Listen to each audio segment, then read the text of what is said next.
Após entrar no palácio, Euseniel ouve de um grupo de nobres enquanto anda em direção à biblioteca comentarem sobre o ocorrido com a filha mais nova do Marquês Shane. Um fala que ouviu dizer que ela foi punida por desrespeitar a dama da casa Ardran. Logo outro nobre comenta: e se a futura imperatriz acabar sendo da casa Ardran?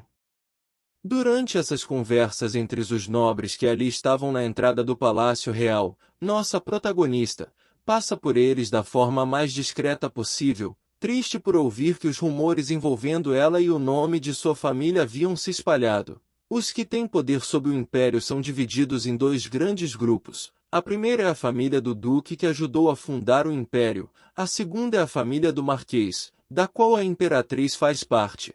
Como o último imperador fazia de tudo pela Imperatriz, já era certa a escolha de uma das filhas do Marquês como a princesa herdeira, mas a Imperatriz desistiu desse plano, porque Tess continuou perseguindo Euseniel. Graças a isso, os outros nobres começaram a ficar desconfiados que a família Ardran queria o lugar de Imperatriz, mesmo com o passar dos anos em que a família da protagonista se manteve distante da capital.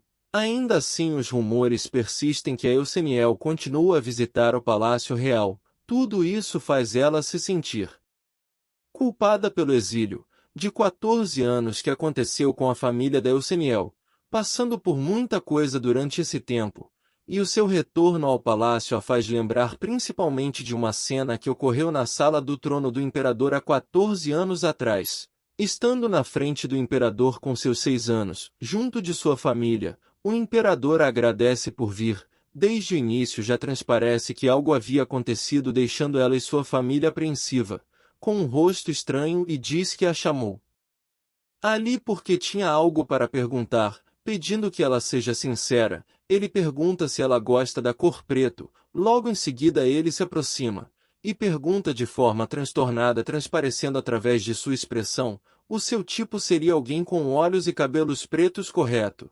De forma espontânea, Euseniel responde sim. Então o imperador começa a gargalhar de forma estranha e exagerada, trazendo um clima desconfortável. Naquele momento uma sensação de perigo vem, e de imediato o instinto de sua mãe vem à tona de proteger a sua filha, então ela toma a sua frente na hora para proteger Euseniel, que olha assustada para sua mãe. Enquanto rir, o imperador diz que até o padre havia desistido do seu filho, que ela só sabia chamar o nome da protagonista, falando que isso era culpa dessa criança vulgar. Corrigindo de imediato aquela fala, a mãe dela diz que Vossa Majestade deveria medir suas palavras, pois elfos são a essência da inocência e da pureza, e que era ridículo ela chamar a filha dela uma meia-elfa de vulgar, dizendo que o que aconteceu com o príncipe era resultado das escolhas que ele mesmo fez. Após isso, o imperador manda que eles enviem aquela criança para o exílio, e que se certificassem que ela ficasse lá por um bom tempo. Euseniel fica sem reação mediante aquela situação, e de instantâneo, seu pai levanta o tom de sua voz exclamando: nós nunca mandaríamos Euseniel para o exílio por conta própria. Se for assim, ele teria que enviar toda a família embora. Essa é uma reação lógica de um pai naquela situação sem sentido que sua família estava, enquanto o imperador fala: muito bem, creio que isso é a melhor coisa a se fazer pela casa Ardran. Essa é a última cena que ela tem em sua mente do palácio. Aquelas paredes e local trazem essas lembranças à tona. Distraída em suas memórias a caminho da biblioteca, ela não nota ali uma pessoa escondida, enquanto a observa de longe, com um semblante triste em seu rosto. Finalmente, na biblioteca, seus pensamentos somem diante daquela vista, que prende sua atenção. Havia mais livros do que seu campo de visão conseguia enxergar. Seu rosto transparecia alegria por aquilo. Um senhor de cabelo comprido grisalho e um monóculo no rosto a aborda, perguntando quem ela seria. Completando sua fala: você não pode permanecer aqui, a não ser que seja um membro da família imperial. Chegando mais próximo, ele grita o nome dela de felicidade. Reconhecendo, ela pede que não fale seu nome para que ninguém venha notar sua presença. Comenta que fazia tempo que não via aquele senhor e o seu bigode não tinha nenhuma mudança. O senhor fala que Vossa Majestade não o avisou que ela viria. Euseniel pergunta se Tess havia dito algo sobre ela, falando que sim. Logo depois de assumir o trono, foi dada a ele ordens para que fosse encontrado todos os livros que a protagonista gostava quando era pequena. Uma prova que nosso protagonista não havia esquecido de seu amor. O local do exílio da família Ardran era uma terra infértil aonde a neve nunca derretia. Porém nossa protagonista não sentiu ódio por completo aquele local, pois foi lá que ela conheceu um bom instrutor que a ensinou a empunhar uma espada, passando a maior parte do seu tempo treinando, longe das fofocas e inveja de outros nobres. Entretanto, era uma vida totalmente diferente da qual ela vivia na capital imperial. Uma vida que ela achava que sua família não merecia, e por ser um lugar remoto e de difícil acesso, não se conseguia achar livro de magia por lá, causando quase uma desistência dela de voltar ao seu mundo. Ela sabe que tudo que houve não é culpa de Tess, porém mesmo após ele ter assumido o trono, a família dela ainda permaneceu anos sem poder voltar para a capital, mesmo não tendo-a esquecido. Juntando isso às palavras cruéis do imperador anterior, deixou em Euseniel esse ressentimento que ela não consegue deixar de lado.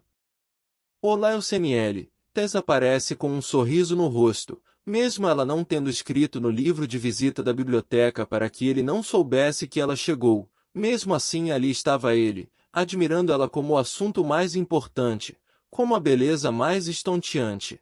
Ali estava ele a fazer o que fazia mesmo quando era criança, apreciando todo e qualquer tempo com Euseniel. Enquanto ela o pergunta por que ele faz aquilo, em sua resposta ele fala: não é óbvio. É porque eu gosto de você. Já que ali estava ele, nossa protagonista resolve tentar matar um dos mistérios que o ronda perguntando diretamente. Que ninguém está comentando sobre a aparência dele, complementando. É como se eles não pudessem perceber nenhuma diferença. O clima muda rapidamente e aquela mão no ombro enquanto perguntava. Ele pega e entrelaça com seus dedos, falando feliz. Você está curiosa sobre mim, Euseniel? Isso me deixa muito feliz. Passando a língua em seus dedos ele comenta. Você tem gosto doce. Ela fica com as bochechas coradas na hora. Porém ela não ia aceitar dessa vez que ele ditasse o ritmo como sempre fez, fazendo que bem entendesse. E antes que fraquejasse perante aquele homem misterioso, que a deixava cheia de perguntas. Então totalmente determinada ela pega Tess pelo colarinho, e gritando diz, já basta. Usando de sua força ela o joga em cima da mesa, enquanto papéis voam para todos os lados, o semblante de surpresa toma o rosto do nosso protagonista, que não tem tempo de reagir a algo tão inesperado, e quando ele pensa em perguntar o que ela estava fazendo, ela o puxa pela camisa sem deixar ele concluir falando em seguida, eu disse que não ia tolerar esse tipo de gracinha. Então os dois ficam parados naquela posição por alguns segundos. A beleza deles sobressai diante daquele momento junto à luz do sol que invade a biblioteca, como estivesse iluminando o palco para eles. Tess deitado sobre a mesa e nossa protagonista com as mãos sobre ela um de frente para o outro. Então algo espontâneo sai dos dois, um sorriso gostoso e divertido, toma conta daquele silêncio. Então nosso homem misterioso comenta, uau! Você é muito forte, Euseniele. Ela concorda, sorrindo. Pois é, então chega de gracinha. Ela pergunta, não tem como passar por você, não é? E ele já sem conseguir se segurar muito abraça feliz, falando eu não ligo de ficar assim, sabe? Aquele abraço era gostoso, confortável e aconchegante, do tipo que você resolve se acomodar e só aproveitar. Seus corações e seus lábios tão pertos, naquele segundo viraram um mundo perfeito, só eles. Nossa protagonista olha para aquele rosto especialmente lindo, um sorriso charmoso, um cabelo bagunçado porém naturalmente arrumado, as linhas de seu rosto eram perfeitas, sua camisa estava aberta e sua gravata folgada mostrando seu pescoço, ele estava bagunçadamente lindo. Então ela se irrita. Como ele ousa tentar fazer ela fraquejar, e repete em gritos eu falei para parar de graça, e o empurra no chão antes que perdesse a compostura e cedesse aos encantos daquele homem, livros e papéis para todo lado, e Tess reclama dizendo, Isso foi rude. Para que me empurrar com tanta força? A Euseniel diz: você deveria me agradecer por não te bater com toda a minha força. Ele comenta que ouviu que ela havia achado um bom professor de esgrima nas terras geladas, que ela está bem mais forte do que era quando pequena. Nossa protagonista olha para seu rosto e fala com ela mesma: então ele também sabe que eu tive um professor de esgrima. Eu não acredito que esse é o mesmo pirralho chorão que eu conhecia. Não foi só sua aparência que mudou. Tem mais alguma coisa diferente nele. E se pergunta que sentimento estranho é esse. Era estranhamente desconfortável, mas ainda assim ela não conseguia tirar os olhos dele. Ele nota o olhar de nossa protagonista para ele, então ela rapidamente vira o rosto quando começa a corar, se perguntando: será que é só por ele ser meu tipo?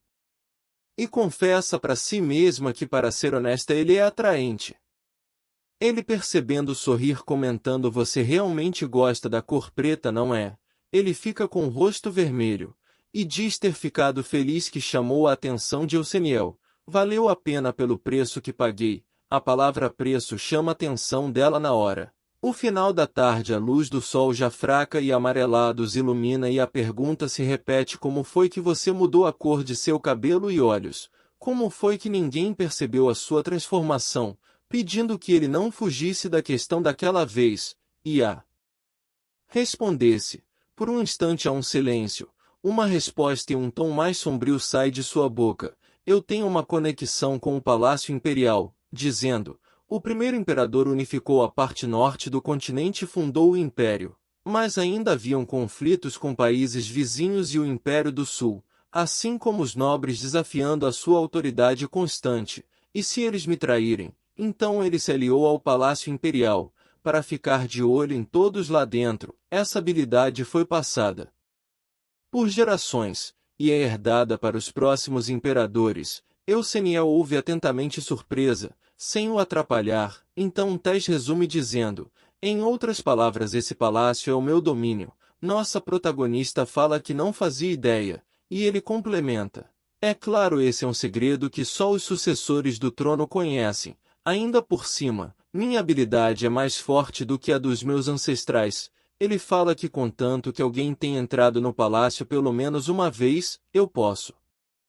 manipular suas memórias. Nossa protagonista fala consigo mesma: eu não acredito que ele jogou essa bomba sem piscar. Então ela comenta com Tess que fazia sentido ninguém ter dito nada sobre a mudança dele de aparência, pois todos os nobres haviam visitado o palácio para sua coroação. Ele concorda dizendo: exato, eu sabia que você entenderia rápido. Em sua mente ela pensa que, mesmo que a mana do primeiro imperador fosse poderosa, o fato de sua habilidade ter passado as gerações seguintes após sua morte era incomum, a não ser que uma entidade poderosa esteja envolvida.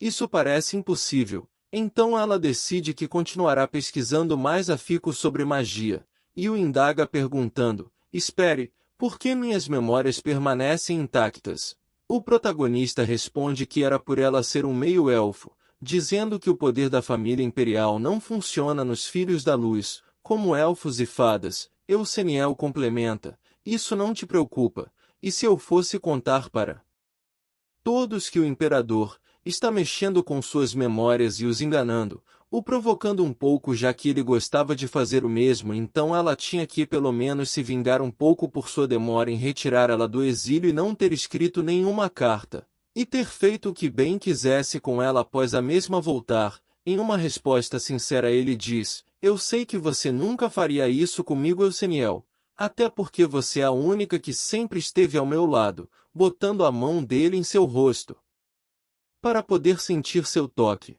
e falando que ela era a única coisa que ele tem. Ela confessa apenas para si em seu pensamento: é verdade, eu sempre estive ao seu lado, retirando sua mão do rosto de Tess, e exclama no entanto: você achou que eu não seria afetada, pelo jeito que você mudou. Já chega por hoje, eu estou de saída. E se vira enquanto ele a pede para esperar, e fala: você me disse que gostava de homens de cabelo e olhos pretos. Eu não sei o que fiz. Mas me desculpe. Por favor, Euseniel.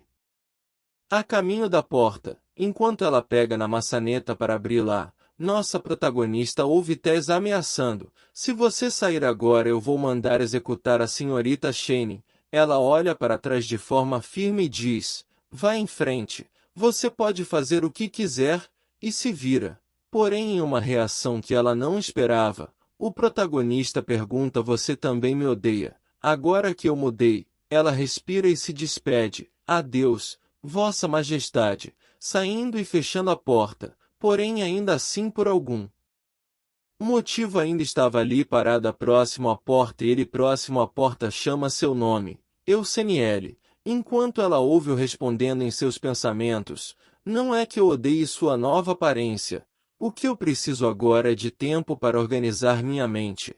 Eu deveria manter distância dele por enquanto." Enquanto do outro lado daquela mesma porta ele permanece parado, enquanto lágrimas escorrem em seu rosto de tristeza, com dor no peito ele fala na esperança de que suas palavras sejam ouvidas pelo coração dela, desejando que seu amor consiga alcançar sua amada. "Por favor, Euseniele, sem você eu posso ficar louco."